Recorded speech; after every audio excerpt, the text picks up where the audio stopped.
રાજકોટ જિલ્લાના ધોરાજીની નગરપાલિકાની કચેરીમાં ઘણા સમયથી લોકોની સુખાકારી માટે એમ્બ્યુલન્સ સેવા સીસીટીવી ઉપલબ્ધ નથી તેમજ નગરપાલિકાની કચેરીમાં 100થી પણ વધારે કર્મચારીઓ કામગીરી કરી રહ્યા છે। 3 માળની બિલ્ડિંગ ધરાવતી નગરપાલિકા હોવા છતાં ફાયર સેફટીનો અભાવ જોવા મળેલ છે।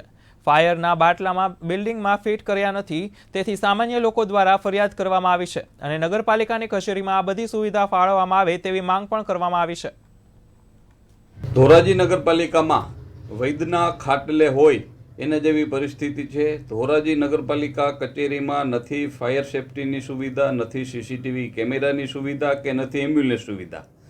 જો કોઈ ગરીબ દર્દીઓને ક્યાંય બહાર દવાખાને જવાનું થાય તો એવે વખતે જો નગરપાલિકા દ્વારા એમ્બ્યુલન્સની સુવિધા આપવામાં આવે તો ખૂબ સારું, અને ખોટા પૈસા ખર્ચીને બિચારા ગરીબ દર્દીઓને હેરાન થવું પડે છે।